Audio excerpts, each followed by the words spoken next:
Здравейте! Намираме се в петия ден от предизвикателството Плодове всеки ден. Ако темата ви е интересна, а сте пропуснали предходните дни, може да получите повече информация за ползите от плодовете, митовете за тях, кога, по колко, как да ги приемаме. Днес ще обърна внимание на това как да ни е по-лесно в ежедневието да не пропускаме плодовете към менюто си и ще отговарям на въпросите, които получих в Facebook групата, където проведохме предизвикателството. Първо започваме с нагласата ни. За да можем да консумираме дадена храна, е важно какво мислим за нея. На базата на нашите знания, нашия опит, на това как ни се отразяват плодовете и какво знаем за ползите от тях, можем да решим дали е добре да присъстват в менюто ни ежедневно. След това е добре да си определим колко пъти на ден и в кои моменти, съобразено с нашето лично ежедневие, особености и предпочитания, е подходящо да приемаме някакъв плод. Добре е да имаме поне един момент от деня, който да ни бъде задължителен, т.е. да сме го изградили като навик и да не го мислим. Например, един от вариантите е сутрин след ставане и хидратация, първата храна за деня ми е един плод. Или след обед в 4 часа изяждам един плод. Или вечер, 1 час преди вечеря, изяждам плод. Тоест, това да ни бъде винаги. По този начин, дори да имаме по-забързани, стресови дни, няма да пропускаме да приемаме поне една порция плодове на ден. За да можем да приемаме плодове редовно, е важно вкъщи да се снабдяваме редовно с тях. За тази цел е добре да си имаме навици за регулярно пазаруване, да знаем кое откъде си купуваме, къде има нещо с по-добър произход, по-вкусно, по-разнообразно и редовно да снабдяваме дома си с плодове, така че да ги имаме под ръка и да привличат вниманието ни. По този начин ще можем да изградим навик и да предпочитаме плодовете пред други концентрирани захарни изделия, които искаме да ограничим. Важно е, разбира се, разнообразието. Ако имаме само един любим плод и само него консумираме всеки ден, да, ще получаваме нутриенти, но постепенно на тялото ще му омръзне и могат дори да се появят някакви непоносимости, защото много често те се появяват, когато прекаляваме с дадена храна, дори тя да е полезна. Така че е добре да открием няколко поне любими плодове за нас и да експериментираме с други, така че да разнообразяваме менюто си. Колкото по-голямо разнообразие от плодове приемаме, толкова вече полезни вещества си набавяме, предпазваме се от дефицити, подхранваме микробиома си с различна комбинация от фибри. За да можем да си набавяме редовно плодове, е също добре да разнообразяваме начина по който ги приемаме. Т.е. да имаме различни алтернативи. Ако, например, не ни се яде цял плод, в момента предпочитаме, например, смути или прясно изцеден сок, може да добавяме плодове към различни ястия, например, зърнена закуска, мляко с плодове, кисело мляко с плодове. Към салатите могат да се добавят като акцент различни плодове. Да се правят също плодови кремчета, както казах, смутита. Когато комбинираме с друга храна, е важно да отбележа, че не на всички хора им се отразява добре тази комбинация, защото според масовата информация и това, в което също аз вярваме, че най-добре плодовете се абсорбират на гладно, на празен стомах и различните комбинации може да не ни повлият толкова добре. Ако искаме да си правим, например, плодово кремче или плодово смути, или пък плодове с овесени ядки, е добре да прибавим малко, половин чайна лъжичка или по-малко на прах, куркума, канела или джинджифил. Те имат много силни противовъзпалителни свойства, много силни антисептици и всъщност пречат на ферментационните процеси, които биха могли да се осъществят от комбинацията на различни плодове или различни храни с плодове. За да можем да приемаме редовно плодове, да не ни приластяват различни изкушения, когато сме на път, например отиваме на екскурзия или пък в града с градския транспорт, с колата пътуваме и нещо ни се дояжда, за да нямаме изкушения, е подходящо винаги да носим някакъв плод със себе си. Най-лесен е бананът, защото няма нужда да се измива или да се приготвя предварително. Ако са нарязани плодове, по-бързо се окисляват и не е добра идея да стоят много дълго време нарязани.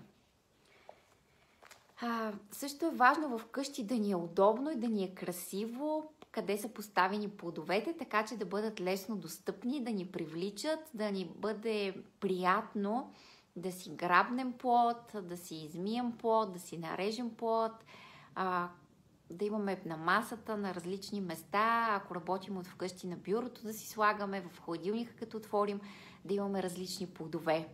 Защото, както се казва, с каквото пазаруваме, каквото имаме вкъщи, това после ядем. Така че е добре да се снабдяваме с различни, разнообразни, да наблягаме повече на сезонните плодове. Това са общо взето препоръките. Също последна препоръка, ако искаме, например, да сме свикнали докато гледаме телевизия или пък дечицата ни гледат телевизия или пътуваме и всеки нещо се иска нещо сдъвче или докато работим и сме свикнали нещо да си хапваме, това е много добра възможност да си приготвим купичка с плодове и така хем ще задоволим това желание, макар че не е добре да си удовлетворяваме тези неосъзнати желания просто да дъвчем нещо, но ще приемем нещо полезно, а няма да се отдадем на разни калорични и концентрирани изкушения. Сега ще започна с отговаряне на въпросите, които съм получила. Ще започна от един въпрос. Дали препоръчвам смутитата, прясно изцедените сокове или по-скоро целите плодове? И трите варианти са чудесен начин да приемаме плодове. Всяко има своите особености. Целите плодове може би са наистина най-съвършената форма, защото по този начин природата ни ги дава, нищо не махаме, нищо не вземаме, нищо не смиляме, а ние започваме да храносмиламе с дъвченето, да ослюнчваме хапките и така започва разграждането на плодовете още в нашата уста. При смутитата, това, което аз много харесвам, е, че можем в рамките на една голяма чаша да приемем няколко различни плодове и дори зеленчука, което иначе би било доста трудно постижимо в ежедневието да ги изядем. Така, например, може да си направим смути от банан, замразени боровинки и някакво зеленолистно, например спанак. Извинявайте. И да приемем тази комбинация от много ценни вещества в рамките на една чаша. В този случай също искам да напомня, че е добра идея, когато си правим смутита, да добавяме от тези антисептици малко канела, куркума или джинджифил на прах.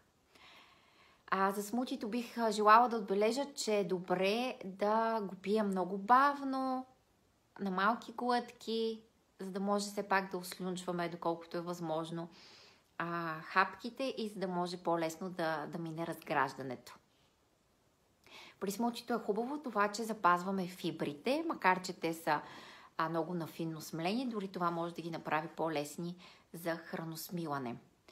При прясно изцедените сокове, те също имат своето място в здравословния начин на живот, защото много хора ги отричат заради това, че са махнати фибрите и са по-концентрирани на захар и калории. Да, това е така, но прясно изцедените сокове са една витаминозна бомба, с която можем да си набавим много витамини, минерали, ензими от доста плодове и зеленчуци, които иначе много трудно бихме могли да изядем.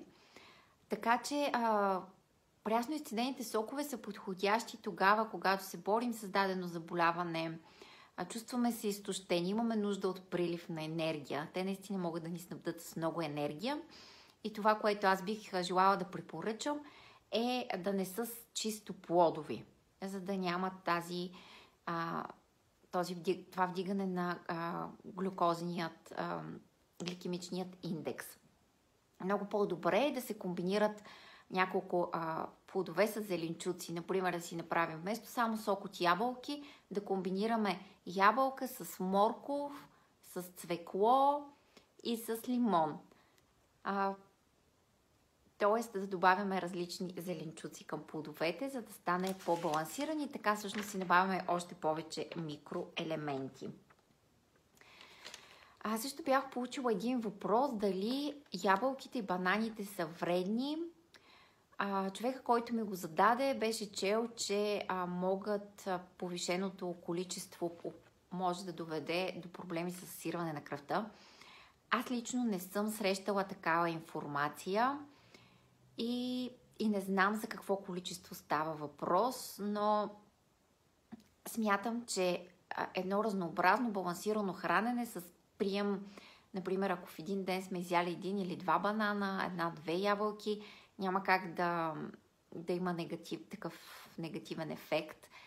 Или пък ако човек има някакво определено конкретно състояние, заболяване, може би точно за конкретен тип хора не е желателно да се прекалява и трябва да се уточни какво точно значи това прекаляване. Но в малки количества плодовете наистина са много благоприятни за нашето здраве. Сега ще обърна внимание на другите въпроси, които получих. Един от тях гласи така. Дамата, която го задава, обича да започва деня си с солена закуска, с филия с квасен хляб, с нахут, с моркови, с маслини, при което не е добре да започва с плодове, а след това през деня има 2 приема на плод като междинно хранене и въпросът е дали това е добре и при положение, че има и рефлукс и гастрит и дали това е добре за употребата на плодове. Искам да кажа, че всичко трябва да пречупваме през собствената си интуиция, собственото си здравословно състояние и да търсим това, което е най-добро за нас. Тя е открила какво действа за нея и най-важното е това, че се храни пълноценно и здравословно и в рамките на деня приема плодове. Това, че не се започва деня с плод, въобще не е проблем и наистина не е подходящо или най-доброто за някои хора. Но е добре да следваме това, кое как се отразява на тялото ни, как се чувстваме след определен навик за хранене. Друг въпрос. Какъв е подходът ни с плодовете, които ни причиняват дискомфорт? За мен това са, например, черешите. Причиняват ми подуване, къркорене, газове, много ги обичам. В този случай мога да кажа, че е важно да се обърне внимание, защото има риск Силвия да има фруктозна непоносимост или както се казва на английски fructose malabsorption, което означава, че не достигат храносмилателни ензими в тънкото черво, които да помагат за усвояването на фруктозата. В този случай може би е добре да се обърне внимание каква е реакцията на тялото спрямо други храни, които са богати на фруктоза, като например такива са, освен черешите, круши, ябълки, праскови, сини сливи, диня, обикновени сливи. Също не само плодовете, има фруктоза, например в газираните напитки, в соковете, в меда, във всякакви захарни изделия, високофруктозния царевичен сироп и царевицата има фруктоза. Така че, Силвия, ако забележиш различни неблагоприятни симптоми след консумацията на някои от тези други храни, това може да е знак за тази непоносимост към фруктозата. В някои лаборатории се правят тестове с дъха, които могат да определят дали съществува проблем. Но за сега просто наблюдавай тялото си и щом знаеш, че нещо не ти се отразява добре, пробвай с малки дози да видиш как ще се почувстваш и дали в малки количества ги толерираш.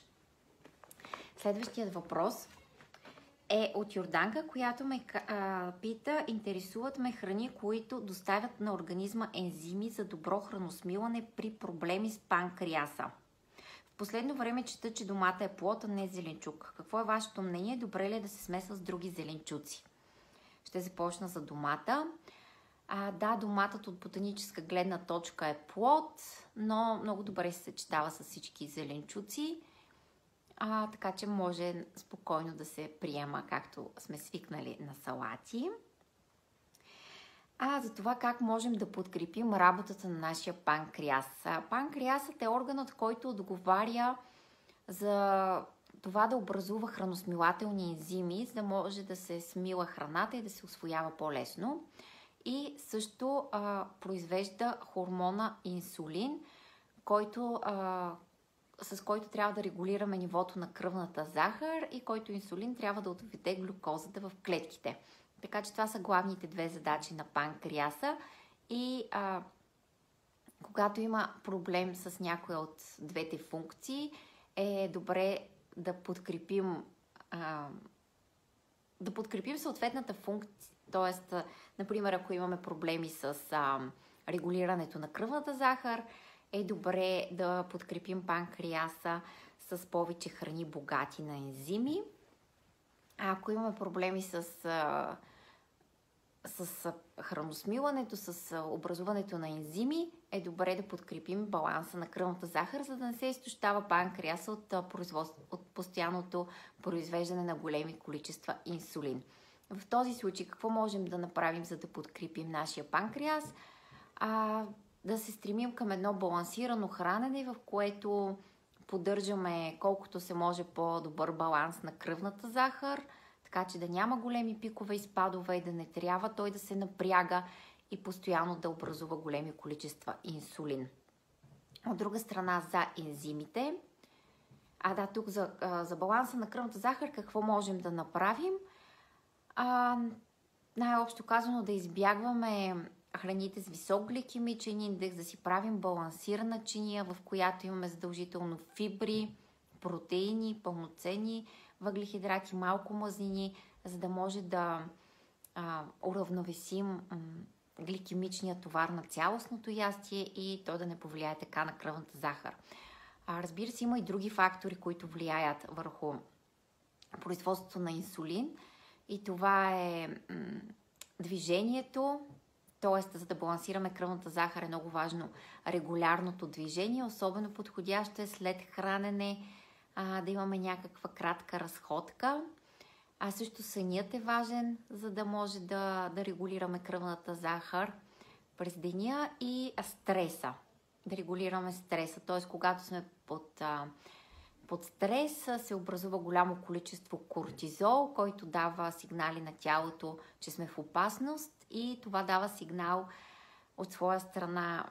Мозъкът дава сигнали на панкреаса да отделя инсулин и така да се вдига кръвната захар, т.е. да се отделя от черния дроб глюкоза, въпреки че в момента може да не сме яли нещо с висок гликемичен индекс, и самата глюкоза всъщност потиква панкреаса да образува големи количества инсулин, и това всичко води до натрупване на много мазнини и рискови фактори за развитие на диабет. Това, което можем да направим за панкреаса също е да внимаваме с храненето си, да се храним умерено, балансирано, да внимаваме с прияждането, защото прияждането изтощава храносмилателните ензими, да не приемаме голямо количество от даден вид храна, защото така се изхабяват съответните храносмилателни ензими. Да приемаме повече храни, които са богати на ензими. Това са суровите храни. Само в тях има ензими, като например плодове, зеленчуци, сурови ядки и семена, кълнове и поници са много богати на ензими, мед, пчелен прашец.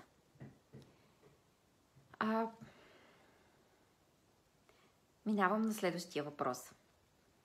Да, всъщност за панкреаса също мога да кажа още нещо, че много благоприятно може да му се отрази периодично гладуване, т.е. периоди, в които се ограничава храната, защото този орган работи на много високи обороти и всъщност той има нужда от почивка, за да може да се самовъзстановява.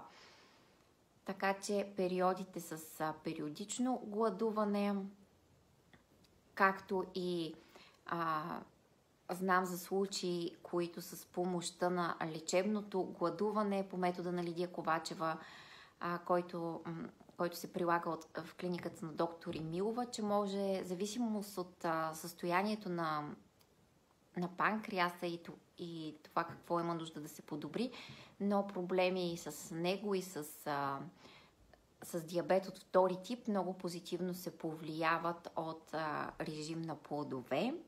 Но за това може повече да научите, ако се интересувате от клиниката на доктор Емилова.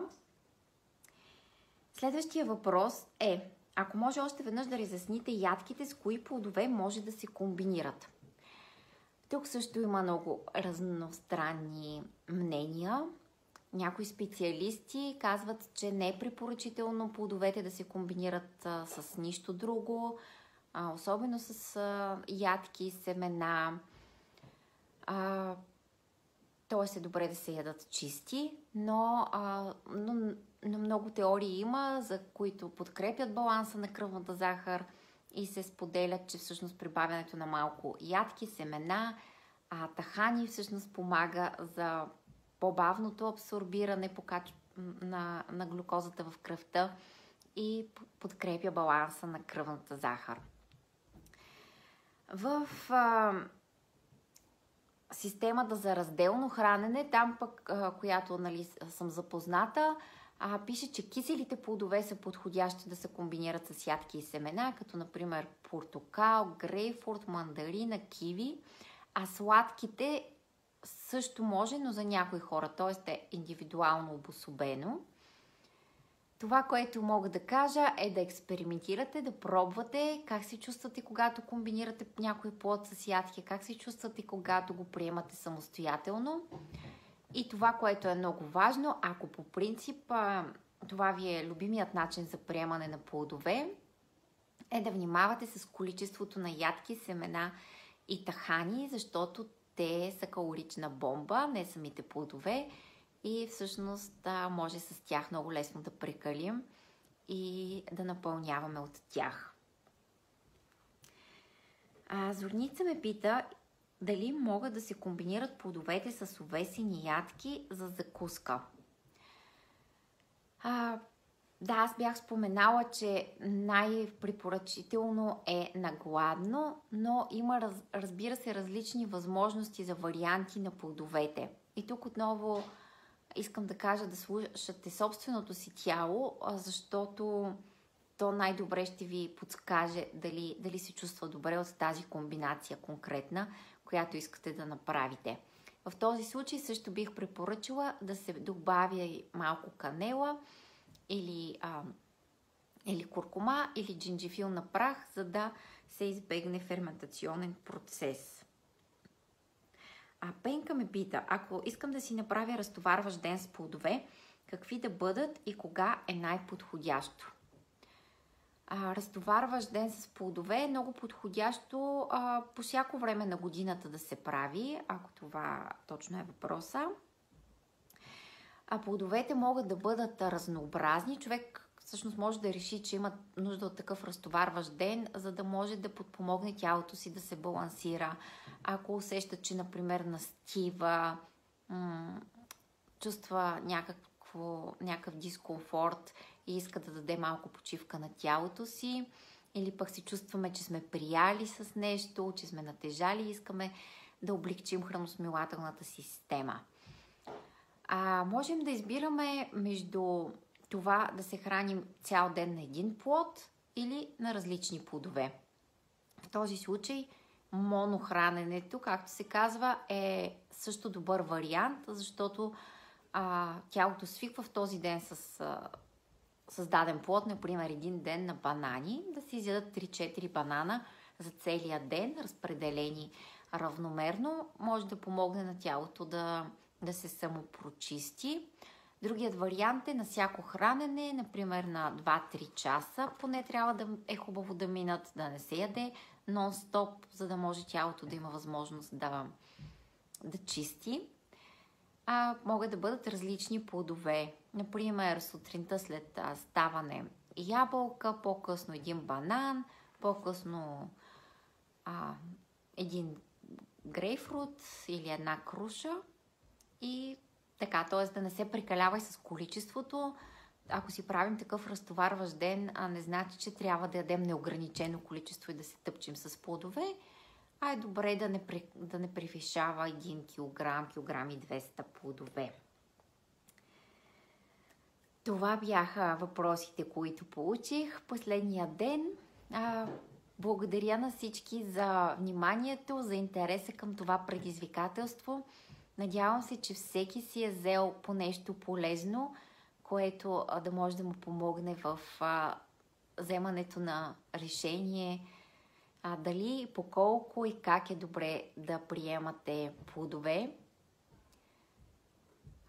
Очаквайте още такива предизвикателства от мен. Ще се радвам отново да ги споделим. Всичко добро и прекрасен ден!